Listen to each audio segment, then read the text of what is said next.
Hello and welcome to a short tutorial where we will describe the advanced features of the file element. When we are in a document and we have a file element inserted, we have more options than just uploading files and editing their order. This icon allows us to simplify our work in BrandCloud.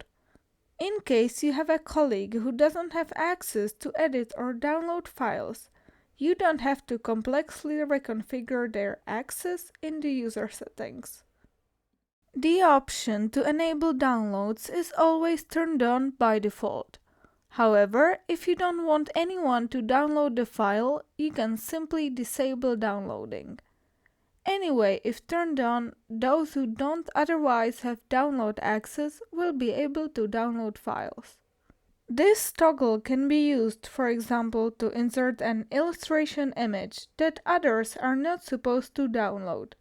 Therefore, you can simply disable this function and be done with it. The second function is to enable public upload, which is a function that's primarily disabled.